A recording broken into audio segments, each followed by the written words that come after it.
વડોદરામાં 10 વર્ષનો રચિત નામનો બાળક રમતા રમતા ટાઈનો ફાંસો લાગી જતા મોતને ભેટ્યો। આ ઘટના આપણા માટે વિચારવા મજબૂર કરે એવી છે। ત્યારે બાળકોની સલામતી માટે જાણકારો શું માની રહ્યા છે એ પણ જાણી લઈએ। તો બાળકોની જે એક ઉંમર હોય છે, એક મેચ્યોરિટીની ઉંમર એ 12 વર્ષની હોય છે। એટલે કે 12 વર્ષથી ઓછી ઉંમરનું જો આપનું બાળક હોય તો તે બાળકને ઘરે એકલું ન મૂકવું જોઈએ। તે ખૂબ જ જોખમી સાબિત થઈ શકે છે। નાની ઉંમરના જો બાળકો હોય છે તો કટોકટી એટલે કે ઇમરજન્સીની જે સિચ્યુએશન હોય છે તેમાં કેવી રીતે રિએક્ટ કરવું તેવી પરિપક્વતા એટલે કે મેચ્યોરિટી તે નાના બાળકોમાં નથી હોતી। એક ઉદાહરણ જ લઈ લઈએ। જો આપણને ઘરમાં ગેસની સ્મેલ આવે તો આપણે સૌથી પહેલાં બારી બારણા ખોલી દેતા હોઈએ છીએ એટલે કે ગેસ નીકળી જાય। નાના બાળકોમાં એટલી મેચ્યોરિટી નથી હોતી અને એટલી સમજણ નથી હોતી। એટલા માટે જ નાના બાળકોને ઘરમાં એકલા ન મૂકવા જોઈએ।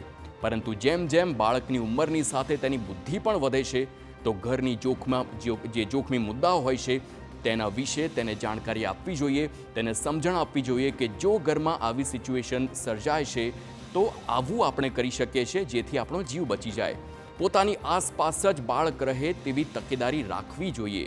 જ્યાં સુધી બાળક નાનું છે ત્યાં સુધી આપની આસપાસ તે રમતું હોય, ભણતું હોય કે કોઈ પણ બીજી પ્રવૃત્તિ કરતું હોય તે ખૂબ જરૂરી છે। અન્યથા આવી ઘટના બનતા વાર નહીં લાગે।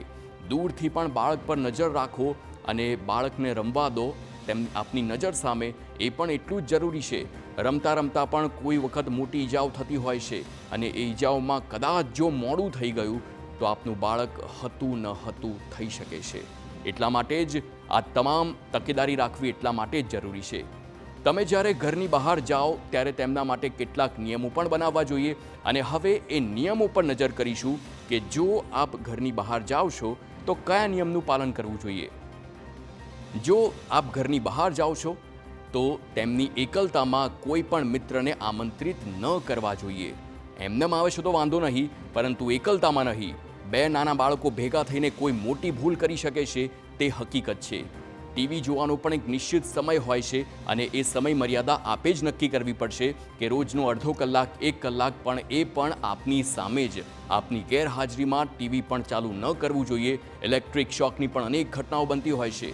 જેવી રીતે મેં પહેલાં પણ કહ્યું, રસોડામાં તો જવું જ ન જોઈએ। પાણી પીવું છે તો અલગ વાત છે, પરંતુ રસોડામાં જાઓ, ગેસ ચાલુ કરો, મીઠું, મરચું, હળદર તે તમામ વસ્તુનો ઉપયોગ કરો તે ન કરવું જોઈએ।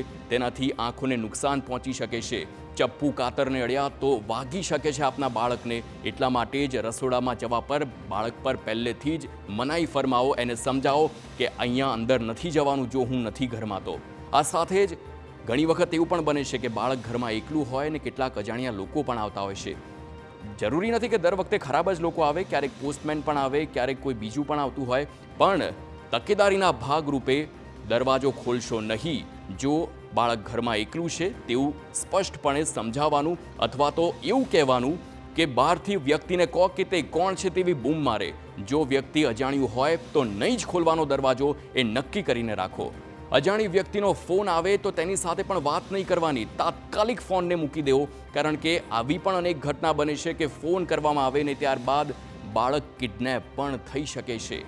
અને આ બધામાં સૌથી અગત્યનું જો ભાઈ બહેન સાથે રહેશે, જો ભાઈ ભાઈ છે, બાળક એક નહીં પણ બે છે તો એકલતામાં ઝઘડો ન કરવો। ઝઘડામાં પણ ક્યારેક ન ઘટતી ઘટનાઓ ઘટી જતી હોય છે અને આખી જિંદગીભરનો અફસોસ રહેતો હોય છે। એટલા માટે જ આ તમામ શીખ આપના બાળકોને આપવી નાનપણથી જ જરૂરી છે અને તે આપે આપવાની છે, બીજું કોઈ નહીં આપે। તમે ઘરમાં બાળકો સાથે હોવ છતાં પણ ક્યારેક એવું બને છે કે સતત તમે તેની પર ધ્યાન ન રાખી શકો, એ હકીકત છે। આપ 24 કલાક બાળક પર આંખ રાખીને બેસો એ તો પોસિબલ જ નથી। કમસે કમ કેટલીક વસ્તુઓ સરળતાથી તેની હાથમાં ના આવે તેનું આપે ધ્યાનમાં રાખવાનું છે। કઈ વસ્તુઓ છે તેની પર પણ નજર કરીએ। દવા, બાળકો દવાને જેમ્સની ગોળી, સારી ચોકલેટની ગોળી સમજીને ક્યારેક ખાઈ લેતા હોય છે અને ત્યારબાદ તેના પરિણામ ખૂબ જ ખરાબ આવતા હોય છે। દોરડાની ઘટના આપે આ વડોદરાના જે કિસ્સો બન્યો છે તેનાથી જોઈ જ છે। ટાઈ હોય કે દોરડું હોય તેનું કામ એક જ છે, ગળે ફાંસો આવી જાય અને બાળકનું મોત થઈ શકે છે। જો આપ તમાકુ સિગરેટ ખાઓ છો અને પીઓ છો તો આપની જિંદગી બગાડો જ છો, પરંતુ આપે એટલું ધ્યાન રાખવાનું છે કે તમાકુ અને સિગરેટ આપના બાળકના હાથમાં ના આવે. આપનું બાળક તેના રવાડે ના ચડે, એ આપની જવાબદારી છે. રસોડામાં છરી ચપ્પુ હોય તો તેને પણ દૂર રાખો, અને બાળક તે ન લઈ શકે એટલું તેનાથી દૂર રાખો. મંદિરમાં દીવાસળી હોય છે, ખતરનાક હથિયાર હોય તો તેને પણ દૂર રાખો. ખૂબ જ અગત્યનું છે. ખતરનાક હથિયાર ઘરમાં રાખવું તે હિતાવહ તો નથી જ, પરંતુ જો આપ રાખો છો તો તેને લોક એન્ડ કીમાં રાખો, અને કી આપની પાસે જ હોવી જોઈએ. બાળકને એનો અંદેશો પણ ના આવવો જોઈએ કે આપના ઘરમાં એક હથિયાર છે. તેની જવાબદારી આપે રાખવાની છે. આપના વાહનની ચાવી પણ બાળકથી દૂર રાખો. કાનમાં નાખી દે, ક્યારેક આંખ ફૂટી જઈ શકે છે બાળકની. એ તમામ વસ્તુ ચાવીથી થઈ શકે છે. એટલે આ બધી જ વસ્તુઓ બાળકથી દૂર રાખવાની જવાબદારી આપની છે. બાળક આપનું છે, જવાબદારી આપની છે. કોઈ બીજા પર આપ જો તેનો આરોપ મૂકશો કે આની બેદરકારીના કારણ થયું છે, તો નહીં, પહેલી બેદરકારી આપની જ કહેવામાં આવશે.